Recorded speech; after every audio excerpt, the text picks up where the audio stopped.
How to invest in Orlando real estate. So you want to purchase a rental property in the Orlando area, but you don't know where to start. Well, good news, in this video, you're going to get to follow along with a real investor client that I've been helping manage their rental townhome in the Lake Nona area. We're going to talk about the real numbers of cost from purchase to rental income to expenses and finally the sale of that asset. It's no secret that Orlando is growing. Real estate prices are going up. It's been #1 in job growth, and by 2030, it's expected to have over 5 million people living in the metro Orlando area. And with new construction regions like the Lake Nona and Winter Garden areas, it's a great time to get a newer construction home and ride that appreciation train while you collect rent along the way. Today we're going to dive into the real numbers of what it costs to own a rental property in these areas. We're also going to look at the purchase of a newer single family or townhome in the growth areas of Orlando, such as Winter Garden or Lake Nona. So follow along, you might learn something. If it's your first time here, be sure and click that subscribe button below so you're notified of new videos just like this one coming out every week. So let's dive into the numbers real quick. I'm going to share screen so you can see what I see. Here we go. All right, can you see this map over here? Yeah. Okay, this is the MLS map. I'm going to show you the criteria we used. $240,000 to $360,000 purchase price, at least 3 bedrooms in the growth area zip codes I mentioned. And when you look at Orlando, looking at the map here, as you know, to the southeast is the Lake Nona region. And the growth in that 7,000 acres of original Lake Nona here is now starting to take foothold in St. Cloud and a little bit into Kissimmee along Boggy Creek Road. And out to the east is an area called Sunbridge. It's 24,000 acres that the Tavistock Group has purchased and they're going to start to develop. One of the first neighborhoods out there is the 55 plus community Del Webb that is starting to release new lots as well. So this is a huge growth area, kind of like when you guys first bought into Nona Preserve, there was nothing out there. Well, that's what's going to be here. To the west, the Winter Garden area is experiencing a ton of growth along the 429. You have downtown Winter Garden up here by Plant Street, but down by Sidell Road on the backside of Disney World, there's a lot of new construction neighborhoods, and we're going to talk about some of those properties that are near where there's going to be building new high schools and new middle schools. So a lot of growth in that area as well. So here is what I was thinking, right? So when we got Lake Nona, if I really look at the appreciation I got on the property, like I do the math and I figure out where did I really make the money. I think it was more about, I pretty much lived in the place for free kind of gains that I got. Other than appreciation, I really think it's not that much because I bought it for what, 185, right? And right now it's what, 240. So it's not that it doubled in price, which I was actually hoping to see more of. That did not happen that way. So I guess my question is that very common for Orlando? Because the reason I say is I'm in California right now. I have seen people's property double, right? Mm-hmm. And that's an ROI, which is very good ROI, even 10 years or whatever. With almost 10 years in Lake Nona, I still did not see that significant increase. Okay, 60,000, 70,000 more. Mm-hmm. Is that the ballpark that we expect to see in Orlando, period, just because of whatever reasons? Or what's your thoughts on that? Sure. So if you could buy real estate in 2010 to 2012, anything you bought in Orlando would be probably double by now. However, townhomes have somewhat of a ceiling when it comes to market appreciation, because when it gets to a certain price and it's a townhome and you have to pay a much higher HOA, people want to have that single family home to not be sharing walls with anyone and have a lower HOA payment.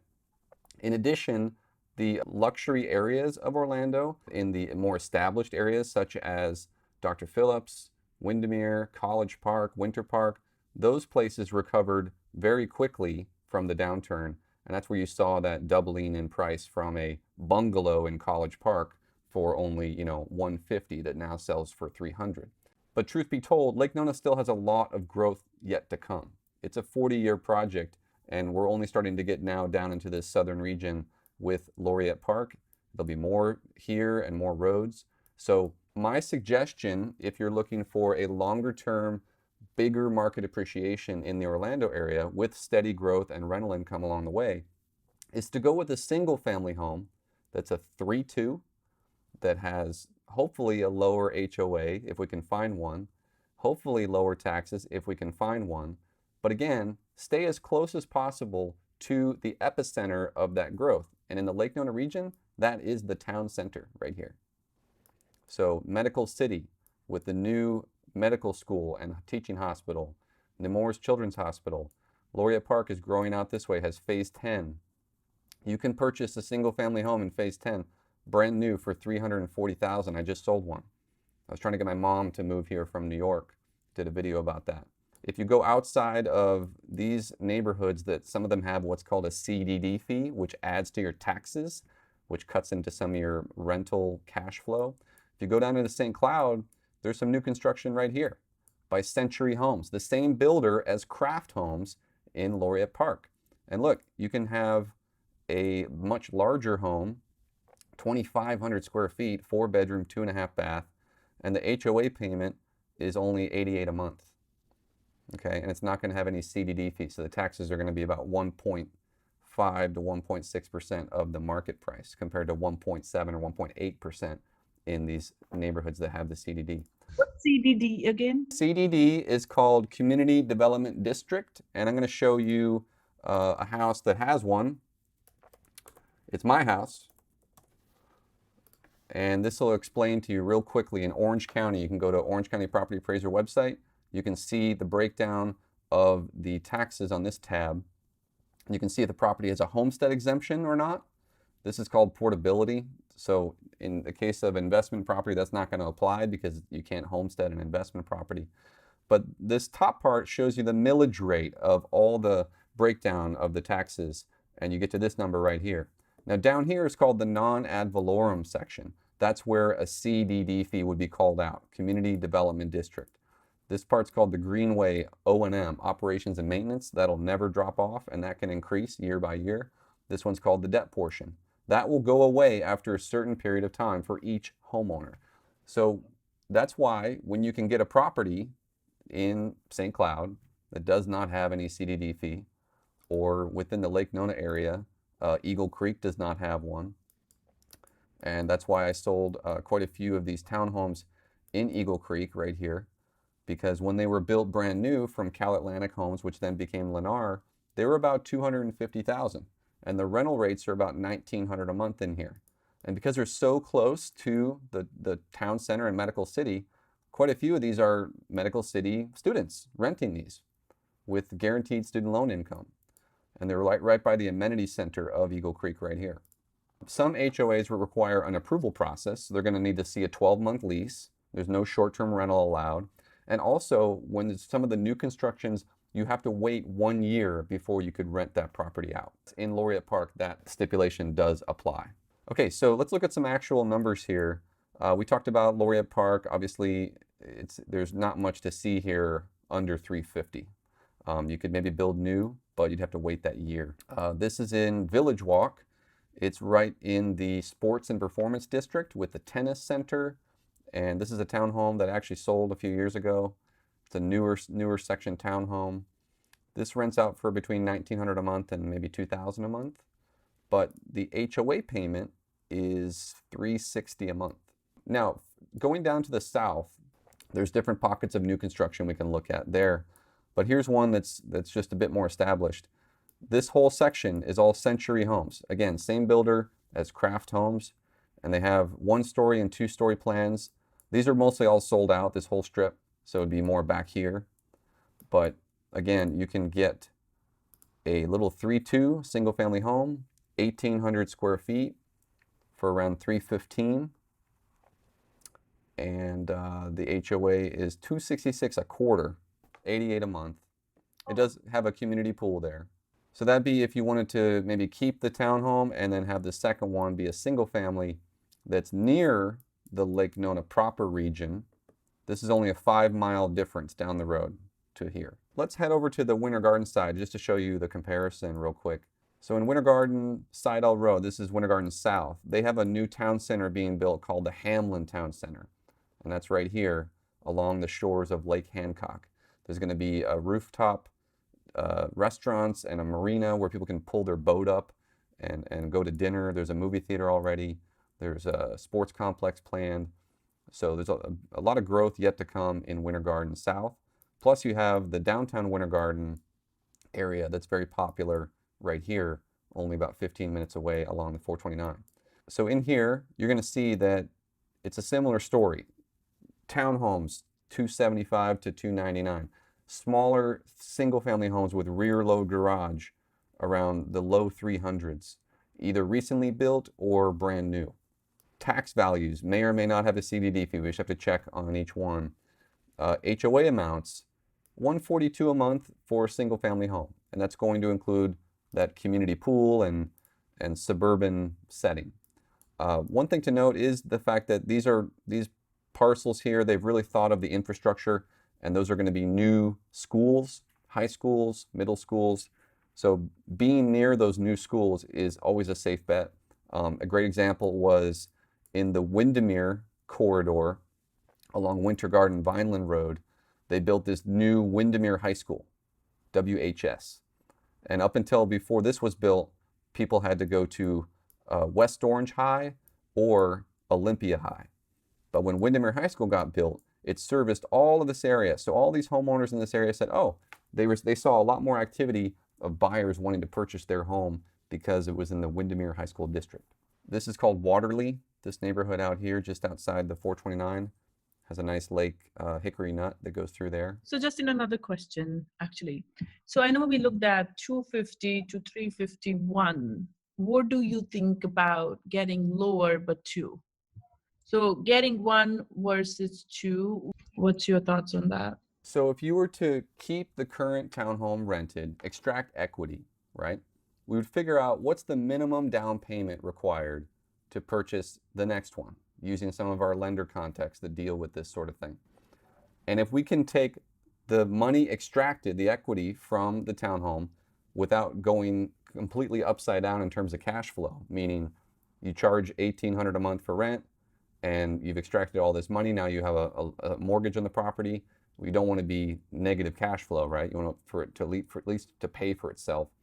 If there's enough equity there to split it and purchase two, the question is which two to purchase, right? Rather than just get two properties side by side, unless you really like that neighborhood, I would look at staying in the single family for your first one, because you've already experienced the townhome ownership, that amount of growth and that amount of maintenance. But I do think you would benefit from jumping in with the low mortgage rates currently and the growth potential where we're at right now into a single family product, because it probably has a higher potential for market appreciation long term.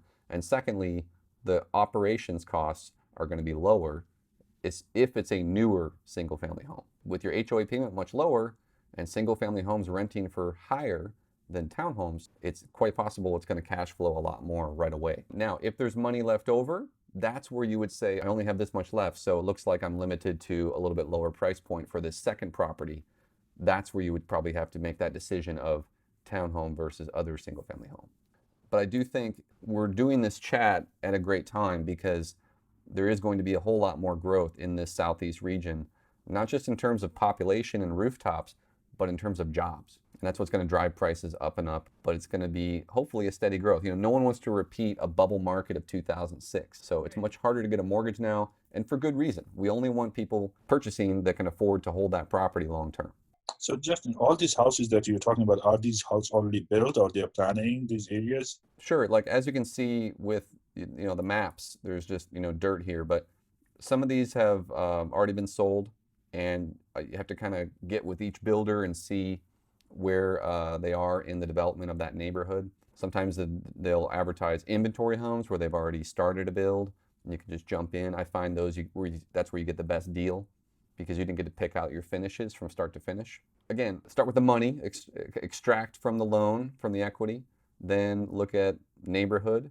I'm going to drag over calculators to show you here. This will really put the numbers in perspective. So if you were to sell, here's a selling price range, 245 to 259. This gives you a concept of just straight walking away numbers if you sell that investment and don't have it anymore. And recall, this one rents for $1,750 a month currently. You have taxes of $4,000 a year, HOA payment of $185 a month. $190 190, which is very low for a townhome, by the way. And that neighborhood's starting to age a bit, but we've already done some renovations on the property, so it's probably a good asset to just continue holding. And if you can extract loan dollars out of the equity at great rates currently, that'd be a smart thing to leverage. Okay, let's look at a purchase scenario here. On the left column, we're gonna say this is a let's be realistic here, $290,000 townhome. On the right, we're gonna say a $350,000 single family home. And let's do an investor loan of 35% down. And let's use a nice rate of 3.75%. I'm not sure if that rate would be applicable based on credit, but let's use it. Now taxes, as you can see, it's going to be a little bit lower for the 290 purchase price, and a little bit higher for the 350. That's just kind of a broad range. Home insurance, same thing, a little bit higher for the single family home. And then HOA, of course, it's going to be higher for the townhome versus the single family home. We could even call it 100. So let's take a look at what those equate to. These closing costs are all associated with getting the loan and populating an escrow account, since you're going to have a mortgage on the property. Here's the total down payment and closing cost. That's the financial outlay you would have to extract from the current rental property you own. And here's the monthly payment you would have. Now, obviously, we want to see how that relates to rental income in both of those assets. So for the townhome, $1,600 a month to clear. For the single family, $1,800 a month. Now let's take a look at this. In the Lake Nona region, these are all the properties currently for rent. If you scroll down to that St. Cloud region I showed you, with a single family home for $330,000 to $340,000 with no CDD fee and low HOA, you can see there's some properties for rent here for $2,100 a month. So that shows you that you're about $300 more than your cost. So that could potentially cash flow by $300 a month, and it'd be a brand new home that doesn't need anything. Versus a townhome at the $275. Let's look at Eagle Creek, because we know those rental rates. Let's see right here, there's actually none showing up, but I just rented a 3-bedroom for $1,900 a month. That townhome, as long as you're putting the 35% down, it's still a good scenario to add another townhome to your portfolio, or in this case, your brother adding his own first townhome to his portfolio using equity from another property up north, right? Yeah. Okay. So for someone that wants to hold long term, I always suggest get into those growth areas before there's even more growth in the next 5 to 10 years, and go as new as you can, because then you're going to have less problems over the course of your ownership. But then, Justin, knowing that the economy is strong right now, the kind of appreciation to expect in those areas will be in the ballpark of what we have seen in Lake Nona. It's not as exponentially strong as it was in any region of the country from 2012 up to 2016, right? It started to level off a bit. But if you look at all the studies, we're still averaging about 3% year over year, especially in the growth areas such as Lake Nona. But within those areas, you have to buy smart. You have to look at things like bedroom count, square footage, garage spaces. You'll recall in Nona Preserve, the single car garage units don't sell for as much as the 2-car units, typically. Things like that. And that goes down into the micro level. Once we have identified a neighborhood that you'd like to find something to purchase in, then we can look at, is there any build new opportunities that make sense? Are there any resales that we could look at? Are some of these properties sitting on the market where we could maybe make a little bit lower offer? Or is it just a well put together, very slightly used home that we can swoop right into, rent it out right away for a premium price, and have very few problems? So just to recap, then your suggestion to us is this is a recommendation number 1 area, and recommendation number 2 is on the Windermere side. Is that right?